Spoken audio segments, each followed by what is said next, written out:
Welcome to 99 TV. నేను లక్ష్మి. తెలంగాణలో తొలి విడత పంచాయతీ ఎన్నికలు పూర్తయ్యాయి. ఫలితాలు వచ్చేశాయి. కానీ ఓ గ్రామంలో మాత్రం నిజమైన డ్రామా ఫలితాల తరువాత మొదలైంది. గెలిచినోళ్లు సంబరాలలో మునిగి తేలుతున్నారు. ఓడిపోయినోళ్ల స్పందన అనేక రకాలు.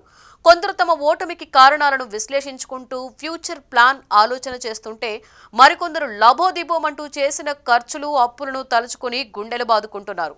అయితే మహబూబాబాద్ జిల్లా సోమ్లతండాలో జరిగిన ఒక సంఘటన ఇప్పుడు రాష్ట్ర వ్యాప్తంగా చర్చకు తెరలేపింది. ఎన్నికల్లో ఓడిన అభ్యర్థి ఒకరు ఇంటింటికి వెళ్లి నా డబ్బులు నాకు తిరిగి ఇవ్వండి అంటూ డిమాండ్ చేస్తుంటే ఊరు మొత్తం షాక్ అయింది. అసలేం జరిగిందో తెలుసుకుందాం. మహబూబాబాద్ జిల్లాలోని సోమ్లతండా గురువారం పంచాయతీ ఎన్నికల తరువాత శుక్రవారం ఉదయం అసలు అలజడి మొదలైంది. సర్పంచ్ అభ్యర్థిగా రంగంలోకి దిగిన బూఖ్యా కౌసల్య తన గెలుపుపై 100% నమ్మకంతో ఉండింది. కానీ ఫలితాలు వచ్చాక కేవలం 27 ఓట్లు తేడాతో ఆమె ఓడిపోయింది. ఇస్లావత్ సుజాత గెలిచింది. తన ఓటమిని జీర్ణించుకోలేకపోయిన కౌసల్య ఒక్కసారిగా షాకింగ్ నిర్ణయం తీసుకుంది. ఓటర్ల ఇళ్ల వద్దకే వెళ్ళింది. ఒక్కో ఇంటి గడప ముందు నిలబడి, మిమ్మల్ని నమ్మి నిలబడ్డా ఊరికే ఓటు వేయమనలేదు, డబ్బులిచ్చినా నన్ను నమ్మలేదు, ఓటు వేయలేదు, అందుకే నా డబ్బులు నాకు ఇవ్వండి, లేదంటే మీరే నిజం చెప్పండి, జెండా పట్టుకుని ప్రమాణం చేయండి అని అడుగుతోంది. ఎన్నికల్లో గెలవడానికి డబ్బులు పంచడం కొత్తేమీ కాదు. కానీ ఓడిపోయాక అదే డబ్బు తిరిగి అడగడం అంతా ఆశ్చర్యపోయేలా చేసింది.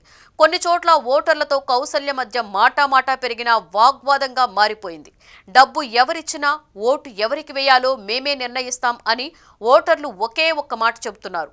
కౌసల్య మాత్రం వెనక్కి తగ్గలేదు. ఎవరి కారణంగా ఓడిపోయారో నాకు తెలుసు, మాట నిలబెట్టుకోకపోతే నా పైసలు నాకు ఇచ్చేయండి అంటూ గట్టిగానే నిలబడింది. స్థానికులు తమ మొబైల్ ఫోన్లలో తీసిన ఈ వీడియోలు సోషల్ మీడియాలో పెట్టగానే క్షణాలలో వైరల్.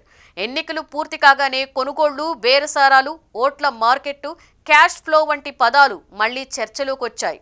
ఒక ఊరి రాజకీయాలు, ఒక అభ్యర్థి భావోద్వేగాలు, ఓటర్ల తీర్పు ఇవన్నీ కలిసినప్పుడే ఇలాంటి సంఘటనలు బయటకొస్తాయి. ఓటమి వెనుకున్న బాధ, నష్టం, అవమానం, కోపంతో ముడిపడే నిమిషాలు ఇవి. కానీ ఒక్కటే ప్రశ్న, ఓటంటే నిబద్ధత లేదా ట్రాన్సాక్షనా? సోమ్లతండా ఘటన మరోసారి అదే విషయాన్ని గుర్తు చేస్తోంది. ఓటు అమ్ముకునేవారు ఉన్నంత వరకు డబ్బు తిరిగి అడిగేవారు ఉంటారనే నిజం. ప్రజాస్వామ్యానికి ఇది ఎంత ప్రమాదమో ఈ వీడియో చూస్తేనే అర్థమవుతోంది. ఇక కేసులు, ఫిర్యాదులు, ఇరుగు పొరుగు వారి మధ్య కలహాలు రగిలే అవకాశం ఉండడంతో స్థానికులు ఆందోళనగా ఉన్నారు. అధికార యంత్రాంగం పరిస్థితిని గమనిస్తోంది. కానీ గ్రామం మాత్రం 2 గ్రూపులుగా విడిపోయింది. ఎన్నికలు ముగిశాయి. గెలుపులు, ఓటములు సహజం. కానీ డబ్బులు ఇచ్చి ఓట్లను కొనడం, తర్వాత తిరిగి అడగడం గ్రామ రాజకీయాలలో పెరుగుతున్న ఒక ప్రమాదకరమైన ధోరణి. ప్రజాస్వామ్యం ఒక ఒప్పందం కాదు, ఒక నమ్మకం. ఆ నమ్మకం అమ్ముడైతే నాయకులు ఓడిపోతారు, దేశం కాదు.